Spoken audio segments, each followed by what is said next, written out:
Hello viewers, welcome to our AN education unit. आज हम जो आपका एसएसटी हिंदी टीचर का वैकेंसी आया है उसके जो सिलेबस के बारे में डिस्कस करेंगे। देखिए यहाँ पर सिलेबस में दिया है स्टेज 1 जो है आपका प्रिलिमिनरी एग्जाम जो है वो एमसीक्यू के फॉर्म में रहेगा और उसके साथ साथ हो सकता है ये सीबीटी हो या फिर ओएमआर में हो। लेकिन ये एग्जाम में आपका दिया है क्वेश्चन रहेगा 100 मार्क्स का। नंबर ऑफ क्वेश्चन 100 रहेगा और 100 मार्क्स का रहेगा। ये 1.5 घंटा आपको टाइम मिलेगा। इसके साथ साथ यहाँ पर दिया है पेपर 1 और पेपर 2 का जो सिलेबस जो आपका एनेक्सर 2 में जो दिया है पेपर 1 पेपर 2 वो सिलेबस रहेगा इसमें। ठीक है, प्रीलिम के लिए 100 मार्क्स का एग्जाम होगा, क्वेश्चंस भी 100 ही है और 1.5 घंटा आपको टाइम मिलेगा। सब्जेक्ट जो आपका रहेगा एनेक्सर 2 में जो पेपर 1 पेपर 2 दिया है वो आपका सिलेबस है। आगे हम जब देखते हैं एनेक्सर 2 में जो पेपर 1 पेपर 2 क्या है वो हम देख लेते हैं।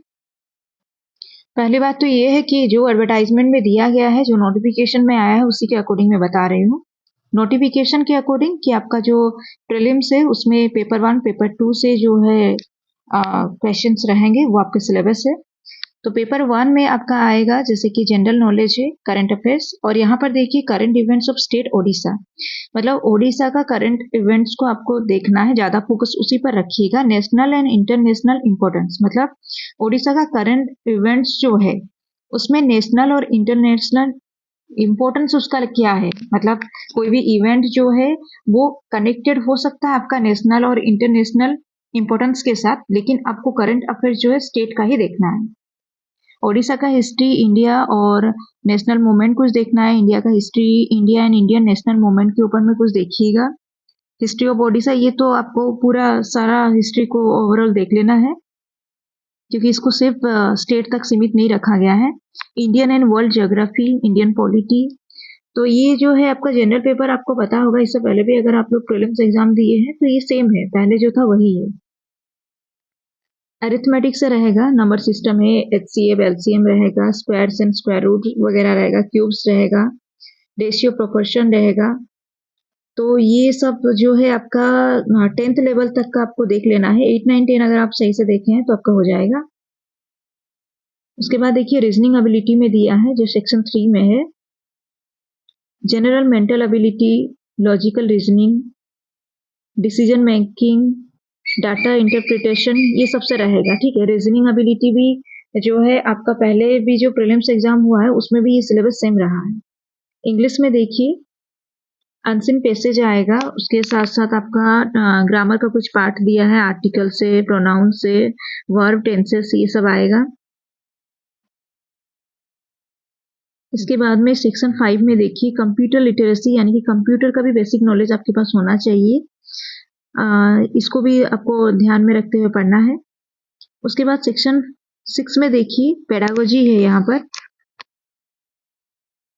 और ये पेडागोजी जो है ये आपका आर्ट, साइंस और हिंदी, संस्कृत, ये सबके लिए है, ये सेम रहेगा सबके लिए।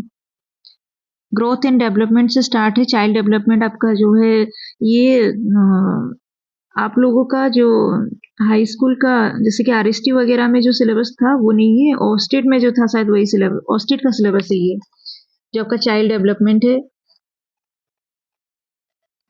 लर्निंग प्रोसेस के ऊपर में रहेगा। हाँ, ये नहीं नहीं नहीं आप आरएसटी में भी देखिएगा, ये सारा सिलेबस है, इसमें से कुछ जो है एक्स्ट्रा भी इसमें रखा गया है, लेकिन सिलेबस को जो जो आपको इजी लगेगा अगर आप उसको कवर करते हुए जाएंगे तो हार्ड पार्ट को भी कम टाइम में भी उसको भी कवर कर लीजिए, लेकिन जो आपको इजी लग रहा है उसको ज़्यादा टाइम देके उसको कवर करिए। आपको बस वहाँ देखिए दिया है कि 30 और 35% जो है, मुझे लगता है उतना टारगेट लगाते हैं अगर आप, तो हो सकता है कि मुश्किल होगा आपका सिलेक्शन। आपको थोड़ा सा ज़्यादा मेहनत करना है, वो परसेंटेज को छोड़ दीजिए। आपको बस इतना याद रखना है कि बच्चे अभी बहुत है, बहुत ज़्यादा बच्चे हैं, उसमें फिर जनरल बीएड को एलिजिबल किया है तो कंपटीशन जो है बहुत ज़्यादा होगा, आपको थोड़ा ज़्यादा मेहनत करना है। इतने टाइम से आप लोग पेडागोजी को पढ़ रहे हैं, ऑस्टेट एग्जाम दिए थे, तो मुझे नहीं लगता पेडागोजी में ज़्यादा डाउट होगा, थोड़ा रिवाइज करते हुए पढ़िए, हो जाएगा आपका। उसके बाद देखिए पेपर 2 है, ये पेपर 2 में हिंदी है, हिंदी का जो सिलेबस है वही है आपका पेपर 2। निबंध, उपन्यास, कहानी, ये सब जो आपका ओ स्टेट में सिलेबस था वही है, आरएसटी के टाइम पर जो हिंदी का सिलेबस था एकदम सेम सिलेबस है। कविता पाठ भी वही है,